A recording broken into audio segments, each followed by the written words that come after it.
Welcome to Life and Liberty Radio with David Householder. I'm Josh Jose, and together, you and I are taking another step toward freedom, both spiritual and political. So get comfortable, breathe in, and ignite your imagination. Envision a society that is spiritually deep and truly free. It's easy if you try.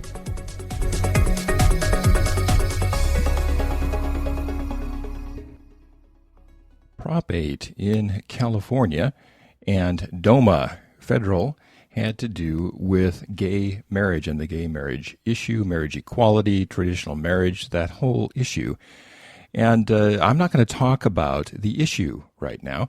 I'd like you to look up my article, Marriage in a Free Society, which has gone out to thousands of people right here on this podcast. You can just go to the search box and look for that.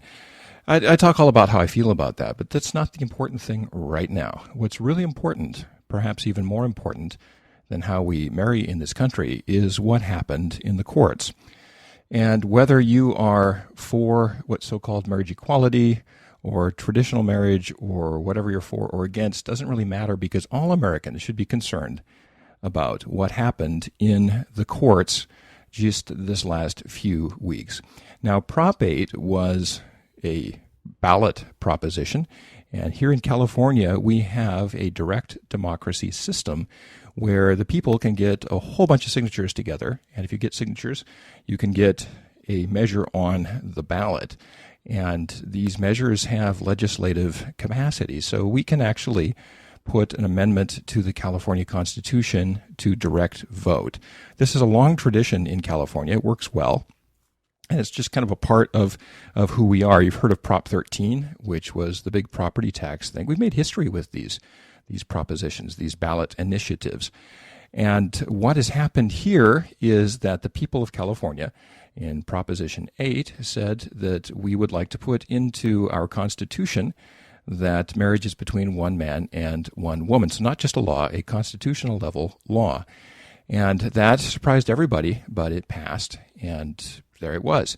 So it's been in the courts ever since whether or not people can do that. Now, the Supreme Court is basically saying we want to send this back to the states. We don't want this to be a federal issue. But in doing so, they cut the legs out under Proposition 8.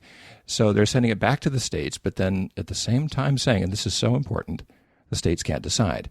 So it makes for basically a litigation issue. So here's what happened. Prop 8 was challenged in the courts as being unconstitutional, and it made it to the Supreme Court, and the Supreme Court said the reason we have to throw out Prop 8 is because the governor, Jerry Brown, and the Attorney General of California refused to defend it. And the people who defended it, who jumped in to fill the void, didn't have proper standing. So only the governor can defend it because he is sworn to defend the laws of California. So he's the only one with the legitimacy to do that, according to the Supreme Court. And he chose not to do it. So in not doing it, there was improper defense. And so therefore, the decision was thrown out and sent back and everything else. And basically, the Ninth Circuit Court of Appeals will get to decide the whole thing for the state of California. So basically, the court said we want to give it back to the states, but in this case, the state can't do it. Now, why is that important? Now, you might have just gotten all confused with what I was just saying, but that's fine. It is confusing. Here's the important thing. We have a huge executive power problem as of a couple months now, and this is how it goes. You are the chief executive of California, Jerry Brown, and something gets called into court, a California law, in this case, an amendment to the California Constitution. And it is your job and the Attorney General's job to defend that law in court. Now, what if you don't agree with the law? Well, then you don't show up, which is exactly what he did. He didn't show up, which means if you don't show up, the whole thing gets thrown out and it doesn't get defended. And what you end up having is executive veto power.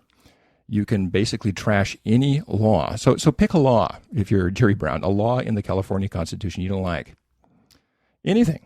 Pick 300 of them and have your friends challenge them in court. Refuse to show up and the laws go away. Convenient, isn't it? Well, basically what it does is it negates the authority of the California legislature and also the ballot initiatives. What if you did the same thing for Prop 13?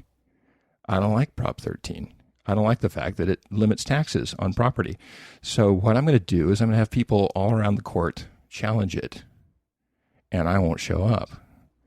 And that makes it all the way to the Supreme Court, perhaps, and the Supreme Court says, hey, the people who defended it didn't have proper standing because they weren't the governor. This is a very big deal, and what it does is it creates an imperial governorship. And whether that governor's Republican or Democrat matters not, because they will get rid of the laws they don't like.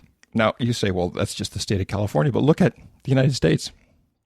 We have the President of the United States say that I'm not going to defend DOMA, which is the Defense of Marriage Act. Now, whether or not it's constitutional, let's set that aside for a second. Whether you're for or against marriage equality, traditional marriage, whatever, you should be equally alarmed about this, because when it comes right down to it, President Obama did the same thing Jerry Brown did. I'm not going to defend it. So when it comes before the Supreme Court, it doesn't have proper standing. Not having proper standing, because the chair where the Attorney General is supposed to be defending this law, is empty. Now, take what Jerry Brown could do in California and multiply that by a bazillion and look at what the president, Republican, Democrat, conservative, liberal, can do now. You can have anything challenged in court, any law you don't like. And hey, if you're president, there's going to be laws you don't like. Have it challenged in court and don't show up and erase the laws you don't like. And all of a sudden, what disappears? Democracy. The government for the people, by the people, and of the people. It no longer exists because your voice has been taken away. Now, please hear me. This has nothing to do with where you stand on the issue of gay marriage, traditional marriage, marriage equality. This has everything to do with executive power. And we need to do something about this. And the first thing we need to do is wake people up, because nobody cares as long as they have flat screen TVs and drive-thrus.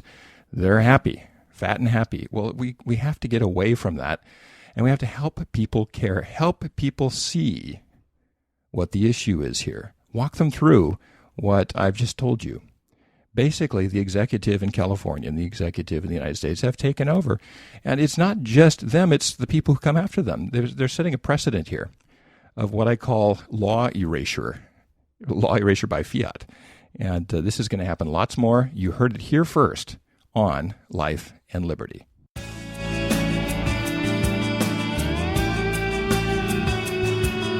So put some sunshine and water on these fresh ideas and keep taking that next step toward freedom. Join us every weekday for the latest life and liberty ideas. The views expressed on this program are purely those of the presenter, and not necessarily those of the advertisers or organizations or persons with which the presenter has a relationship.